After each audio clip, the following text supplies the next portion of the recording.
Igitaramo The New Year Groove ni igitaramo gitegurwa kikanashyirwa mu bikorwa n'umuhanzi The Ben. Igitaramo kiba kigamije kwizihiza cyangwa se kwishimira umwaka mushya uba watangiwe. Akenshi ni igitaramo kiba tariki ya mbere y'ukwezi kwa mbere bitewe n'umwaka twatangiye. Akaba ari igitaramo kiri gutegurwa n'umuhanzi The Ben n'ubundi kizaba tariki ya mbere y'ukwezi kwa mbere 2026.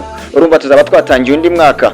Ni igitaramo kizarimbamo umuhanzi Bruce Melody wafatanyije na nyiri igitaramo n'ubundi Tayigabi cyangwa se The Ben. Aba bahanzi babiri ari bo Bruce Melody ndetse na The Ben cyangwa se Tayigabi nibo bashyizwe kuri line up y'iki gitaramo. Gusa birashoboka ko aba bahanzi bazagenda biyongera gake gake ubwo iki gitaramo cyabaga ubwo twizizaga umwaka mushya cyangwa se intangiriro z'uyu mwaka wa 2025.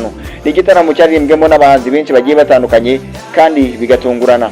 Nimwitegerere ko iki gitaramo kizarimbwamo n'abahanzi babiri gusa ari bo The Ben na Bruce Melody gusa. Abahanzi birashoboka ko baziyongera cyane. Aba bahanzi bombi haba Bruce Melody ndetse na Tayigabi cyangwa se The Ben ejo hashize tariki 15 Ukuboza bajyanye ikiganiro n'itangazamakuru ibizwi nka press conference mu ndimi z'amahanga, babazwa byinshi ku gitaramo bateguye ndetse banasezeranya abafana ko bazabona ibyishimo birenze ibyo bahawe mbere.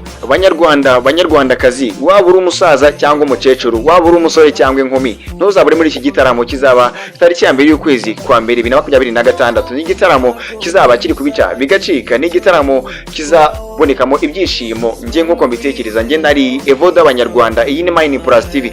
Cyo ngusaba no gukora subscribe kugira tubane byinshi bigiye bitandukanye. Imana ikomeze ibanire. Ciao ciao.